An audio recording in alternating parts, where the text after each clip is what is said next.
Good morning student. हम accounting equation का chapter अपनी ऑनलाइन क्लास में कर रहे हैं और उसी चैप्टर की कुछ जो पॉइंट्स है वो मैं आपको इस वीडियो में बता रही हूँ।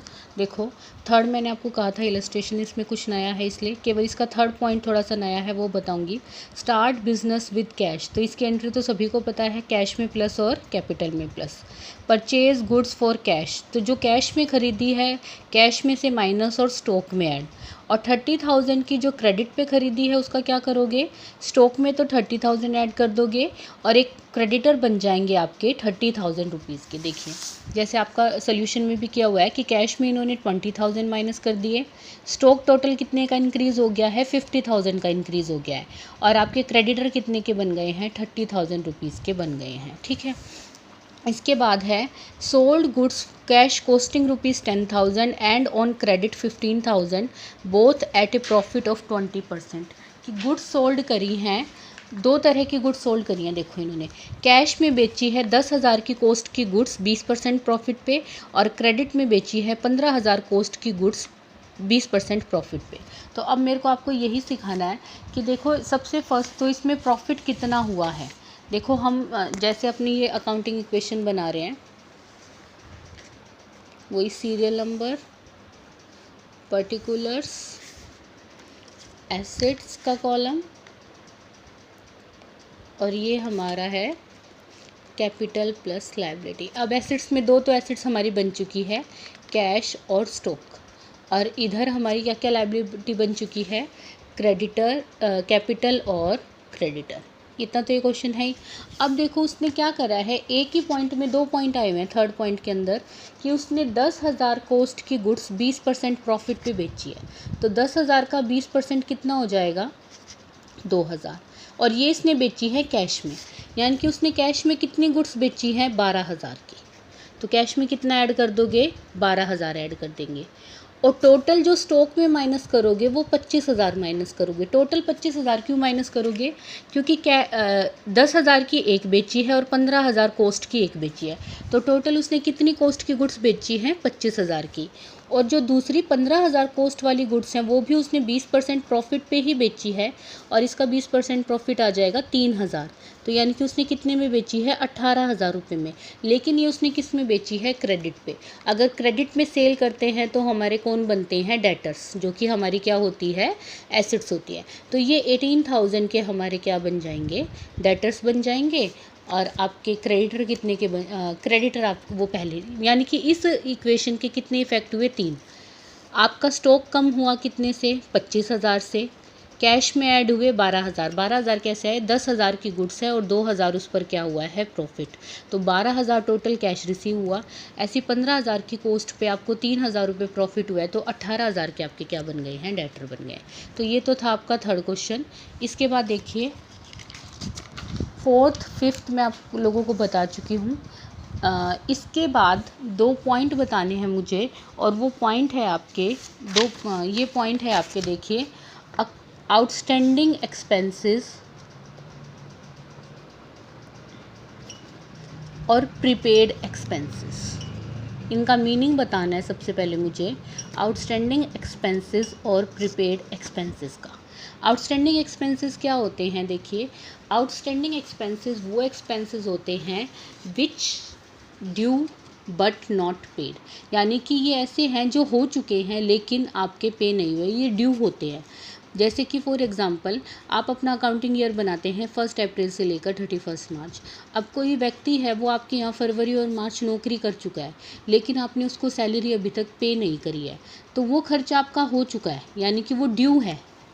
ठीक है, बट नॉट जो हो चुका है लेकिन पे नहीं किया गया है, पे नहीं किया आपने कैश में, तो उसको वो सैलरी देना आपकी क्या बनती है, लायबिलिटी बनती है। ठीक है ना, बिजनेस की ये क्या है, लायबिलिटी है। लायबिलिटी का मतलब समझ गए ना, कोई भी अमाउंट जो आपको पेएबल होती है, जो भी बिजनेस को किसी थर्ड पार्टी को पेएबल है वो क्या कहलाएगी, आपकी लायबिलिटी कहलाएगी। तो ये आउटस्टैंडिंग एक्सपेंसेस भी वो खर्चे होते हैं जो हो चुके हैं लेकिन अभी तक कैश में नहीं दिए गए हैं, पेमेंट जिनकी नहीं की गई है, तो वो क्या कहलाते हैं, आपके आउटस्टैंडिंग एक्सपेंसेस। क्योंकि वो आप काम कर चुका है फरवरी और मार्च और आपने अभी तक उसको सैलरी नहीं दी है, तो वो एक्सपेंसेस आपका क्या कहलाएगा, आउटस्टैंडिंग एक्सपेंसेस कहलाएगा। ठीक है, समझ आया। अब दूसरा कंसेप्ट है प्रीपेड। प्रीपेड का मतलब क्या होता है? एडवांस में दे देना। प्रीपेड का मतलब क्या होता है? एडवांस में पे कर देना। अगर आपने कोई चीज़ किसी को, मान लो किसी को ज़रूरत है और आपने उसको अप्रैल और मई की सैलरी भी क्या दे दी है? एडवांस में दे दी है, तो वो चीज़ क्या कहलाएगी? प्रीपेड एक्सपेंसेस कहलाएगा, प्रीपेड सैलरी कहलाएगी। और ये आपका क्या होती है? एसेट्स होती है, क्योंकि हमने एडवांस दिया हुआ है। ये हमारी क्या होती है? एसेट्स होती है। ये वो खर्चे हैं जो हुए नहीं हैं लेकिन जिनकी पेमेंट की जा चुकी है, तो वो आपके क्या कहलाते हैं? प्रीपेड एक्सपेंसेस हैं। और आउटस्टैंडिंग एक्सपेंसेस कौन से एक्सपेंसेस होते हैं? वो खर्चे जो अभी तक क्या है, मतलब कि जो ड्यू है बट अभी तक पे नहीं किए गए हैं। अब इसी से रिलेटेड आपकी इससे नेक्स्ट जो क्वेश्चन है वो है, तो इसलिए मैं वो समझा रही हूँ। देखो, स्टार्ट बिजनेस विद कैश, सभी स्टूडेंट इस पॉइंट को कर लेंगे। अब इससे नेक्स्ट देखिए, पेड रेंट इन एडवांस। ठीक है, पेड रेंट इन एडवांस। एक बात बताइए, जब रेंट एडवांस में पे किया जाएगा, तो मैंने अभी आपको बताया कि प्रीपेड जो होता है वो आपकी क्या होती है? एसेट्स होती है। तो पेड रेंट इन एडवांस, अगर आप पे कर रहे हैं तो आपका कैश क्या हो रहा है यहाँ पर? एक देखिए, पेड रेंट इन एडवांस, तो first paid rent in advance, advance में रेंट पे किया है, तो आपका कैश तो क्या हो जाएगा? माइनस हो जाएगा, क्योंकि हमने वो पे किया है। तो कैश में तो कितने रुपए माइनस कर दोगे? 3000 रुपये माइनस कर दोगे। और कोई चीज़ अगर आप एडवांस में पे कर रहे हैं, अगर वो आपका प्रीपेड एक्सपेंसेस है, तो आपका एक नया कॉलम एसेट साइड बन जाएगा प्रीपेड रेंट का। आपका एसेट साइड एक कॉलम बन जाएगा प्रीपेड रेंट, 3000 रुपये। ठीक है, तो एसेट साइड ही 3000 माइनस हो जाएंगे और एसेट साइड ही 3000 रुपये क्या हो जाएंगे? प्लस हो जाएंगे। ठीक है, इसके बाद देखिए, purchase goods for cash and credit, ये आप कर सकते हैं। कैश में 50,000 माइनस कर दोगे, 20,000 के क्रेडिटर बना दोगे और 70,000 का स्टॉक ऐड कर देंगे। फिर है sold goods for cash 80,000 costing rupees 40,000। 40,000 cost की गुड्स आपने कितने में बेची है? 80,000 में बेची है। तो 40,000 तो आप किस में से माइनस कर देंगे? स्टॉक में। कैश में कितना ऐड कर देंगे? 80,000। और जो 40,000 का प्रॉफिट हो रहा है वो कहाँ पे ऐड हो जाएगा? आपकी कैपिटल में ऐड हो जाएगा। पेड सैलरी इन कैश, देखिए सैलरी कैश में दी है, paid salary in cash, cash में दी है सैलरी, तो कैश में से माइनस कर दोगे 4,500 रुपये। और आप इसके ट्रीटमेंट क्या करते हो? आप अपनी कैपिटल में से भी लेस कर देते हो, कितने रुपए? 4,500 रुपये, क्योंकि हर एक्सपेंसेस कैपिटल में से भी क्या होता है? माइनस, और कैश में से भी माइनस। अब इससे नेक्स्ट पॉइंट क्या है? Salary outstanding 1000। अब आउटस्टैंडिंग मैंने आपको अभी कंसेप्ट बताई कि आउटस्टैंडिंग वो होता है जो खर्चे आपने अभी तक पे नहीं किए, हो चुके हैं लेकिन कैश में नहीं दिए हैं। तो कैश में नहीं दिए तो ये तुम्हारी क्या है? लायबिलिटी है। तो आउटस्टैंडिंग सैलरी जो 1000 रुपीज़ की है वो आपकी कैपिटल में से क्यों लेस हुई? क्योंकि ये आपका इस साल का खर्चा है और हर खर्चा कैपिटल में से क्या होएगा? माइनस होएगा।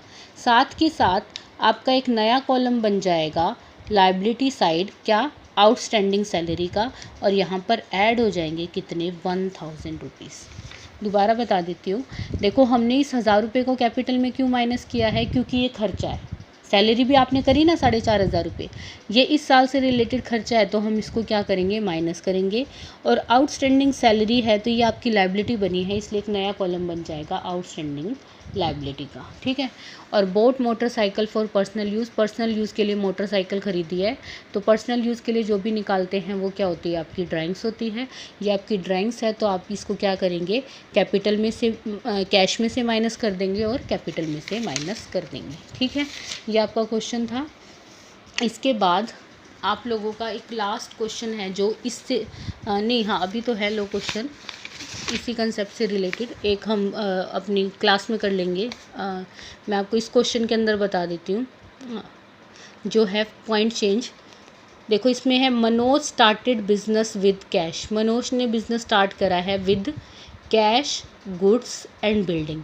अभी तक आपने जितनी ट्रांजैक्शन करी उसमें आप क्या करते थे, केवल कैश से बिजनेस स्टार्ट करते थे। तो हम क्या करते थे, कैश में 2,30,000 रुपये लिख देते थे और कैपिटल में भी 2,30,000 लिख देते थे। लेकिन ये शुरू में ही क्या कर रहा है, कैश भी लगा रहा है, गुड्स भी लगा रहा है और बिल्डिंग भी लगा रहा है। तो ये तीनों का टोटल आपकी क्या कहलाएगी, कैपिटल कहलाएगी। जैसे कैश कितना है 2,30,000, गुड्स कितनी है 1 लाख की और ये कितनी है 2 लाख की। तो ये हो जाएगी 5,30,000 की आपकी क्या हो जाएगी, कैपिटल। तो इसका अकाउंटिंग ट्रीटमेंट हम किस तरह से करेंगे, हम first he start business with cash, goods and building. Cash में 230 ऐड, स्टॉक में 1 लाख ऐड, बिल्डिंग में 2 लाख ऐड और आपके कैपिटल में कितने ऐड हो जाएंगे, 5,30,000 रुपीज़ ऐड हो जाएंगे। ठीक है। फिर नेक्स्ट पॉइंट है purchase goods for cash. Cash में परचेज करी है तो क्या करोगे, कैश में से माइनस और स्टॉक में ऐड। Goods costing ₹20,000 for 35,000।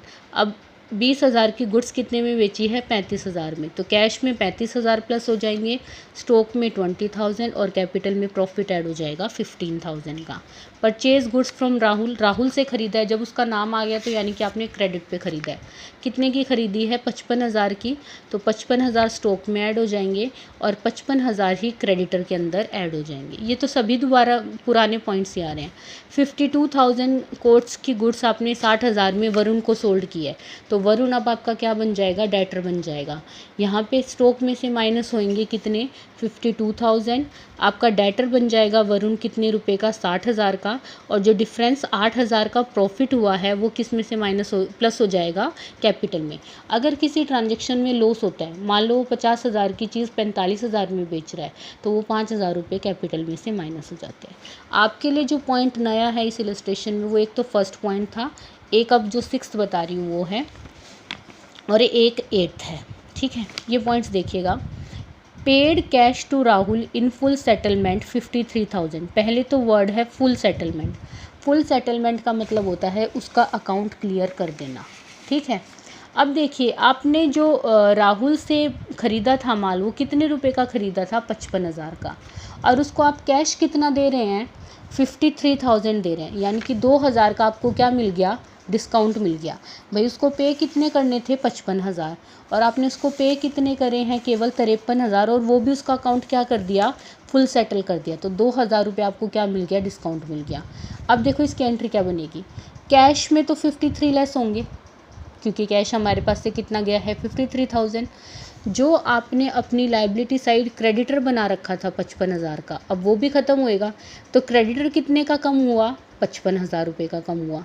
अब जो 2,000 का तुम्हें बेनिफिट हुआ, वो बेनिफिट तो तुम कहाँ पे ऐड कर दोगे, अपनी कैपिटल में ऐड कर दोगे, क्योंकि all income and gains, expenses और लॉसेस वो कहाँ पे ऐड और प्लस और माइनस होते हैं, आपकी कैपिटल में प्लस और माइनस होते हैं। दोबारा से बता देती हूँ, देखो हमने उसको देने थे 55,000, हमने उसका अकाउंट सेटल किया है 53,000 में। तो कैश में से तो माइनस हुए 53,000, आपका क्रेडिटर जितना माइनस हुआ वो 55,000 का, और जो 2,000 का बेनिफिट हो रहा है वो आप अपनी कैपिटल में क्या कर देंगे, ऐड कर देंगे। सैलरी पेड सिंपल है, कैश में से माइनस और कैपिटल में से माइनस। अब ये वाला पॉइंट देखो, receive cash from Varun in full settlement 59,000। Varun से हमें लेने कितने थे, 60,000, उसने दिए कितने हैं, केवल 59,000। उसने 1,000 रुपये कम दिए है ना, तो हमने उसको डिस्काउंट दिया ये 1,000 का। तो देखो कैश में तो कितने जोड़ोगे, 59,000। अब वरुण आपका 60,000 का डेटर था, लेकिन अब उसका अकाउंट सेटल हो गया तो इसको ज़ीरो करना पड़ेगा, तो हमने 60,000 माइनस कर दिए। जो 1,000 रुपये आपको कम मिले हैं ना, वो कम अब आप क्या करोगे, अपनी कैपिटल में से माइनस करोगे। अगर आपको डिस्काउंट रिसीव्ड होता है तो आप उसको अपनी कैपिटल में ऐड करते हो, क्योंकि आपने रुपए कम देने पड़े आप लोग को। लेकिन आपका कस्टमर आपको रुपए कम दे के जाता है तो आपने डिस्काउंट अलाउड किया है और वो कैपिटल में से क्या होता है, प्लस हो जाता है। ठीक है, तो यही 2 पॉइंट इसमें मेन थे। उसके बाद तो सिंपल ही है, सैलरी पेड है, रेंट आउटस्टैंडिंग है, कमीशन रिसीव्ड है, पर्सनल यूज़ के लिए पैसे निकाले हैं, और डेप्रिसिएशन चार्ज ऑन बिल्डिंग, ये मैं आपको क्लास में बताऊँगी। ठीक है।